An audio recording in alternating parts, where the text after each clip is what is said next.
Hello fellow Star Wars fans, my name is Starrapter and welcome to the channel. Commander Cody has left the Empire. He has gone rogue, he has gone AWOL, as seen in the Bad Batch Season 2 Episode 3 titled The Solitary Clone. We're going to get into all those details, but first, make sure you go ahead and subscribe to this channel if you're looking for more in-depth analysis of the Bad Batch, Star Wars, and more. So getting into it, we get to see Commander Cody for the first time since Revenge of the Sith. Yes, he is working for the Empire. We get to see this whole dynamic between him and Crosshair, who apparently was left on Kamino after that season finale for Season 1 for about 30 rotations, which is, you know, very nebulous in time with Star Wars. It's just a storytelling with the rotation perspective and all that. But we're getting into it because this gets to go deep in this episode about the clones, because we've been seeing Admiral Rampart has been, you know, pushing away the clones. He's been bringing up this conscription idea of just bringing recruits into the Empire, replacing the clones. And well, we get to see a mission that they're going on. This mission was really cool, by the way. It's got this like Black Hawk Down kind of feel, where an Imperial governor was basically taken hostage on Desix by a separatist leader, who, even though the separatists are not around anymore, they're still holdouts. And it's really cool seeing reprogrammed droids.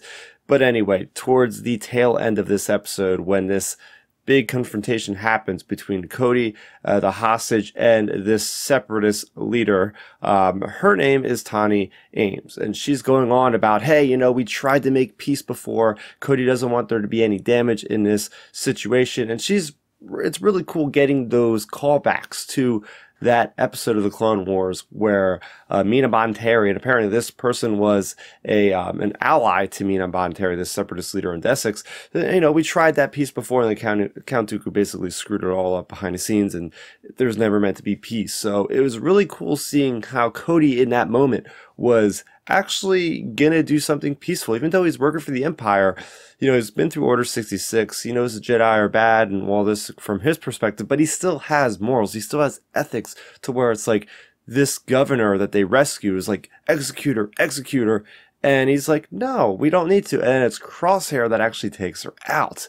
And we see that moment at the end of this episode when there's no dialogue. There's great music played by Kiner, and you just see the Macquarie designed conscript stormtroopers coming in on the shuttle and kind of shuffling away the clone troopers back on their transport to get out of there. And that is very symbolic of like, okay, out with the old, in with the new sort of thing.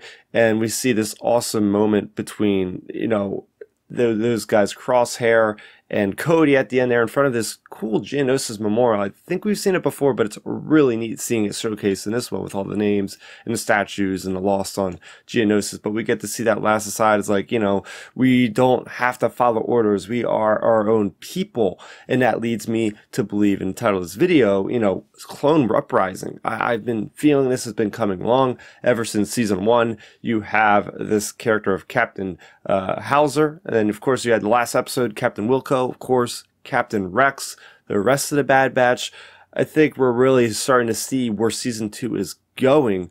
Rampart just trying to bring in these stormtroopers, kicking out the clones. The clones have too many independent ideas, which is really funny when you think about it, because clones, you wouldn't think that they would have any individuality, but it's George Lucas that pushed that whole premise in the original Clone Wars. So to see just this great kind of introspection into the clones' minds with this transfer of power, seeing the Imperial leader's perspective of leading very cowardly and very just like instinctual versus how things were run in the Republic. There's a big difference between the Republic and the Empire. I'm even liking the aesthetic changes to Clone Commander Cody's armor, with just no more yellow. It's just grays and white. And that just shows you like, okay, he's lost his individuality, but that still means he's able to preserve his mind. But yeah, getting into this Clone Uprising, very much expected to see something going down there. If we looked at what could have been in Star Wars, apparently Clone Commander Cody was thought to be in the Kenobi series as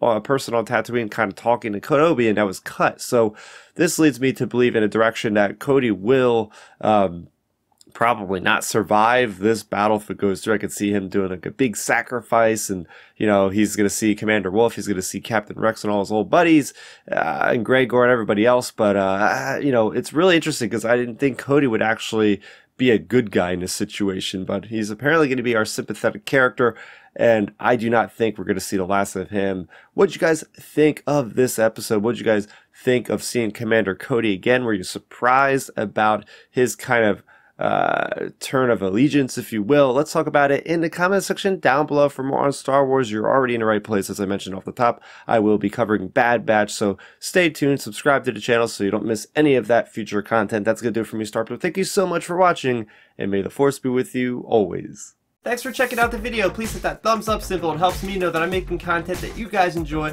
And if you enjoyed this video, I also include 2 videos down below you guys should check out. And please consider subscribing to this channel. It helps support me, and it notifies you guys of when I get new videos up on the channel. You can also contact me on Twitter, Facebook, and Instagram at Starrapter.